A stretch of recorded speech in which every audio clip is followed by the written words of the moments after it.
Rich said he remembered them being right in the middle of the cemetery.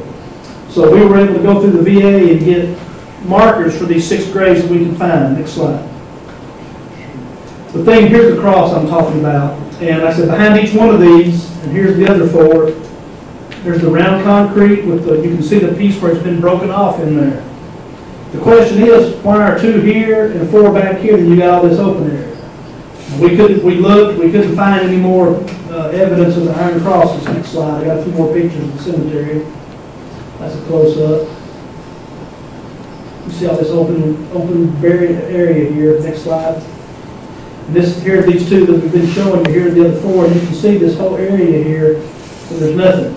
And I guess it would take someone with some kind of the resonating, whatever archaeologists use to see if the ground's been disturbed, to determine if there's graves there, or get out, I guess a metal detector would show if you could find that iron, but or a probe if there's something, that's the only open spot in the Bryant Cemetery. And if there were 27 killed, you could put quite a few more graves down this way or even in this vicinity.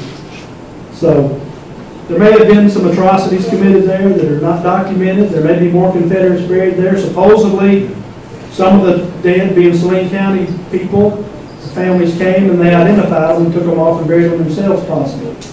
But we have 6 unknown tombstones in the Bryant Cemetery that we were able to put out there. Next slide. Now this is a picture kind of possibly the area of the battle. This is taken from the new airport road off Flint Hills property looking towards Reynolds. This is a little road that goes back in, and the bridge comes across what I think might be the old Camden Trail. It's just out of sight there, but this would have been the area where the Union forces would have been positioned facing to your left. So if there was any proof, there would be impacts of bullets out here in this field if that was where it was. Some accounts say it's 1 mile from the marker, some say 1.5 miles. This bridge is 1 mile from the marker. The other bridge further on Reynolds property is exactly 1.5 miles, what they call the old peach orchard out at Reynolds. So either one of those could be the location. If it's this location, some of the battlefield might actually still exist. If it's the other one, it's been damaged by mining and all that. But up against the creek, this area has never been mined. So if that was the location, that would still be the battlefield. Next slide. There's another picture. Like I said, this pasture, there's a fence line here, but the road is over here. It would have been fought in this vicinity, I guess. Like I said, I'm speculating just based on the reports. Next slide. There's another one, we'll zoom in shot. There's a road, that little gravel road right back there. And so it would have been somewhere in this vicinity. Next slide. This is looking from that little gravel road back up towards the airport road, which the airport's just over those trees there. This in here would have been the vicinity where the Union troops would have been. Of course, it would have been wooded. It wouldn't have been open like this. There were small clearings, but nothing that open.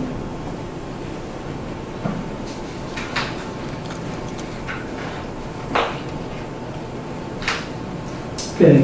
With that, that was the Battle of Hurricane Creek. Next slide. If you have any questions, I'll try to best my ability to answer any questions. You run over the chickens to the ferry there several times. Was that about the time they were fighting through there? That had already happened. That was in April of 1864. This was October of 1864. But they still, that was on the main road down towards Camden, so they utilized it quite often.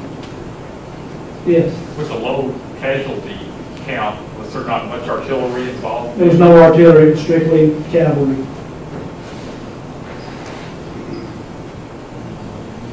Would the Union troops have taken their wounded and any that had been killed back with them? They would have if they were able to move them. If they were wounded so badly they couldn't have, they would have left them. If moving them would have killed them, but they took all theirs back with them. And then they left in a hurry, left the Confederates where they lay. Yes? Were the loyalties of the locals evenly divided? Oh no. Most of your Saline County people had sons and relatives in the Confederate Army. My master's thesis, Saline County had 6,000 population roughly. There's about 2,500 males who could have served, whether they were 10 in 1860 and 14, and like some of them, like my great-grandpa fought at 14. There was roughly 2,500 who could have served, and I've located and identified about 1,200. So roughly 50% of the military-age men fought. And of those 1,200, there's about, I don't know, there's probably less than 40 who actually fought for the Union side, either initially or switched sides later. And sometimes they switched sides back and forth. It's whatever, they came home and whatever army came through, they joined them. I've got numerous accounts of Saline County boys who were in the Confederate Army, then they were in the Union Army, and then they deserted the Union Army and took their horse and weapon with them. So they did that too. Yes. Was that the most largest skirmish in Saline County? Yes, that was probably the largest, unless you count, at that time Jenkins Ferry was right on the border of Saline County. So you can count Jenkins Ferry, except the battle was fought mostly in what was then Dallas County, I guess. But Saline County went all the way down to Jenkins Ferry then. So this was the largest one here, but a lot of people don't realize there were two skirmishes there. And every time they sent a group to Benton, there were little skirmishes here in town. Brigadier General George Holt, who was from Benton, was killed right down on River Street in front of the high school trying to get out of town. So there was always, and every time they get to the river, they would shoot at each other, but they usually let the river be the boundary to keep them from having to really get tangled up. Yes? That Kansas regiment that you said took liberties or something, was that the black regiment that was down in Fort Mill? No, these are all white regiments, white Kansas troops. And like I said, there's accounts of Kansas troops committing some depredations over around Pine Bluff, and they did it fairly regular enough that there's enough information that some Civil War researchers, they talk about that a lot, the atrocities committed by Kansans in this area. Was that because there was such bitter fighting for many years? Well, Kansas and Missourians had really been in some pretty bloody conflict even prior to the war, so they just, plus they had to fight Indians, which was a little more ruthless, and so they were maybe just a little more inclined to take liberties that way. Were there any more Union regiments that committed those?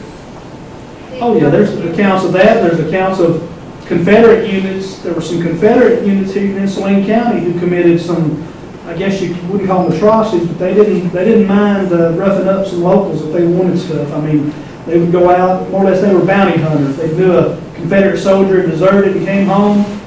They'd go find him and they said, you can join us or we'll turn you in. And if they didn't join them, they'd take them off somewhere else. I've got accounts of this where they take them to a cane break and kill them on the spot and then ride off. So you had that on both sides, but oh yeah, there were other accounts of that. Well, you were talking about Logan. Did I understand you to say something about Blevins? Was it Blevins? No. No, it wasn't Blevins that you talked about. No. Any other questions? You might mention to the audience about the famous Confederates from here in Benton, Saline County, like General Right. Fagan. General Fagan, who was a major general, he was commanding a cavalry division in Missouri when this was going on. Colonel William Crawford was commanding a brigade in Fagan's division in the Missouri battles. Of course, everybody knows about David O'Dodd. Those are probably the three more widely known Confederates in this vicinity. Anything? Are there any things planned for the sesquicentennial for Hurricane Creek? No, it's being talked about, right. And I know we're trying to get with the library here to do a yearly, once a year, if they're willing to partner, to do like a symposium for that year, everything for 1861, and have some keynote speaker talk about the big picture, and have some other speakers talk about local stuff as well, kind of, which I don't know if you've had a chance to even approach them with that yet. We're going to do that somewhere, whether we do it here or someplace else. But I've got another slide real quick. If there are more questions, I just want to mention one other thing. I got to put this in. 1986, the county judge, when we put our monument up, it's right here, we were allowed to fly our flag, which was the third national flag of the Confederate government, over our monument. Here within the past year, the county judge and the Veterans Memorial Committee decided to take it down. So we're trying to push to get our flag back up. No real reason. There's been no complaints. We put it there because it's a memorial. You know, More Saline County men died in the Civil War than all the other wars added together, roughly 254. I don't think you can find that many in all the other wars. Saline County was not a large slave state, so slavery was not the primary issue they were fighting. Saline County was a moderate county even in Arkansas at that time. But this was to honor the Saline County soldiers who fought, and, the flag, and now the judge and the committee, who some of them I know, some of them I don't. They live over in Hot Springs Village. It's his handpicked group. They make the decisions. There's no discussion. They just decided, and we met with them to try to get it back up. And they're promising us they're going to help us build a big new monument, but they won't let us fly the flag. So if you know your JP, just ask them, if they support what the judge is doing, or if they even know that it's been done, because we want our flag back. Okay, that's.